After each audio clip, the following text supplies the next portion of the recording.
Hello and good evening. My name is Christina Sneed, and today I will be discussing some of my personal beliefs regarding the American Counseling Association Code of Ethics, my professional dispositions, areas for growth, and the development of my professional identity as a clinical mental health counselor. First, I would like to discuss the sections of the ACA Code of Ethics and the ASCA Ethical Standards for School Counselors that are clearly outlined for some comparison.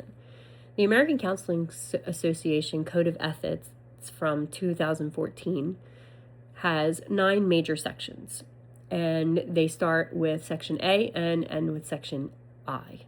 The first, Section A, the counseling relationship, which focuses on client welfare, informed consent, boundaries, and advocacy. Section B, confidentiality and privacy. Section C, professional responsibility, which covers competence, professional boundaries, self-care, and impairment, all of which are extremely important. Section D, relationships with other professionals. Section E, an evaluation, assessment, and interpretation, which provides ethical standards for testing, diagnosis, and assessment use. Section F, supervision, training, and teaching, addresses responsibilities of supervisors and counselor educators. Section G, research and publication, covers ethical research practices and public standards. Section H, distance counseling, technology, and social media. And Section I, resolving ethical issues, which provides guidance for the ethical decision-making and reporting violations. The American School Counselor Association Ethical Standards for School Counselors, by comparison, and this is from 2022, they have 1 to 4 standards, and their ethical standards are structured into these 4 sections. Number 1, A, responsibility to your students. B, responsibility to families and guardians. C, number 3, responsibility to school and community. And D, responsibility to self. While the ACA code is a much broader, it applies to all professional counselors across all specialties, whether you're an addiction counselor, a school counselor, or a marriage family counselor. All of these codes cover all of that. The ASCA standards are specific to schools. And the context and the emphasis is on student-centered ethical practice and educational systems. Now, when it comes to my personal beliefs about the ACA Code of Ethics, I believe that their code serves as a moral and professional compass. It protects the clients. It helps us as counselors through complex situations and establishes accountability within our field. The code emphasizes client welfare, autonomy, beneficence, non-maleficence, justice, and even fidelity. Personally, I have a lot of emphasis and value on my client's dignity and multicultural respect. This probably comes from my background of working in a school district that's extremely diverse. We are the definition of diversity, equity, and inclusion where I work. I work in a high school. The code emphasizes the client welfare, which I think is extremely important. It really helps us ensure that our decisions are grounded with reasoning that is ethical and not a personal bias. To me, the code is not just a set of rules, it is a professional commitment to my lifelong ethical reflection, my humility, and integrity. 3 dispositions that are my strength. Empathy. I get told this a lot. Extremely empathetic. I try very hard to put myself in someone's shoes, and it's one of my strongest dispositions. I naturally attune into others' emotions and perspectives, which allows me to build rapport and establish trust with my clients. And at this stage, with my students and my coworkers. It's foundational in counseling because it's a therapeutical alliance, and it's often the strongest predictor of what your client's outcome is going to end up being. Reflective practice. I consistently engage in self-reflection. I took a class through Grand Canyon University several years ago that was about mindfulness, and I bought the book in hard copy so that I could refer back to it.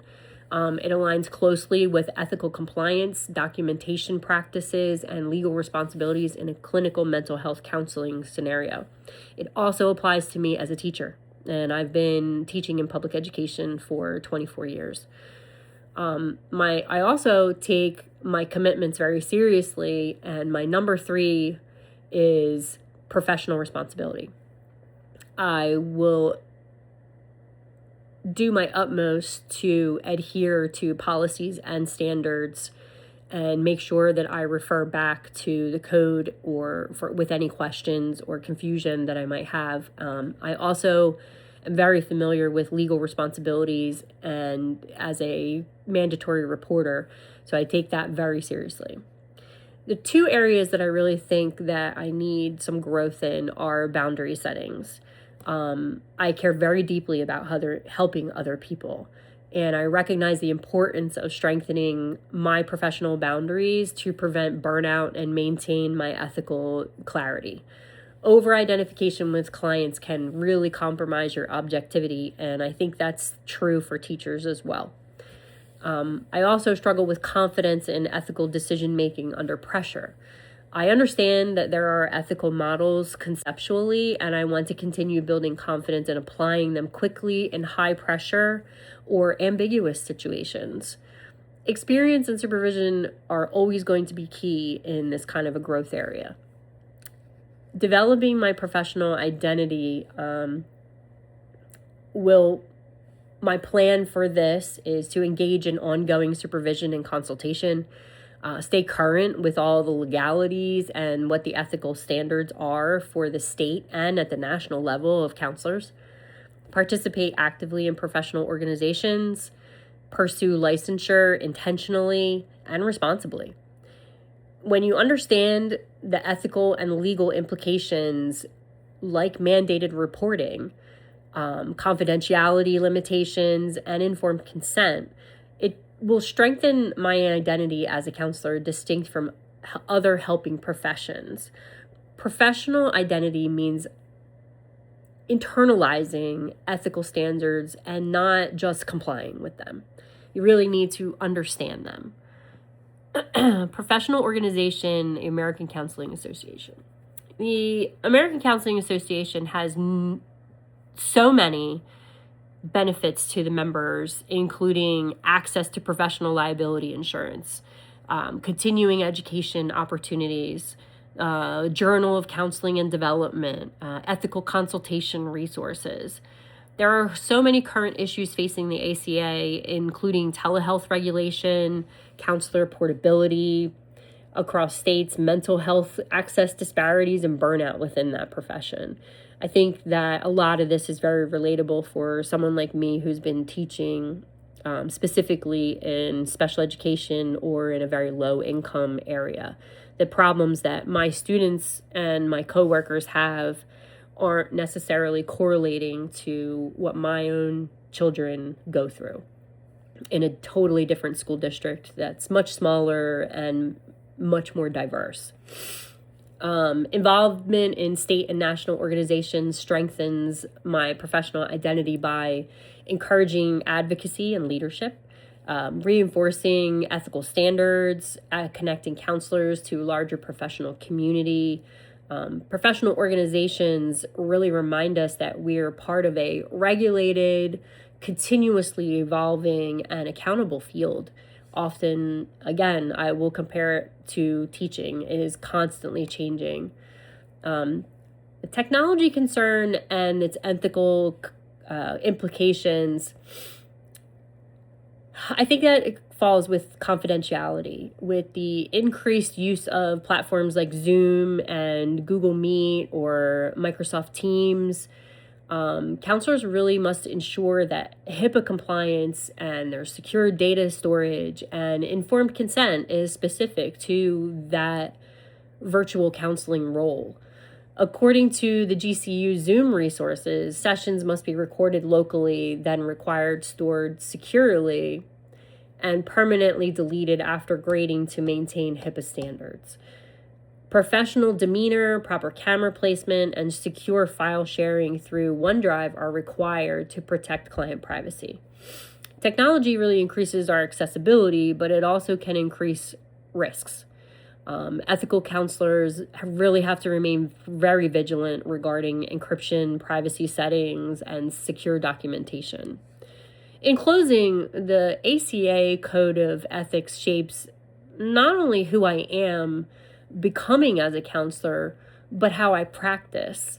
My strengths in empathy and reflection and responsibility support that ethical practice, while growth areas remind me that my identity as a professional is constantly developing and is always going to be changing.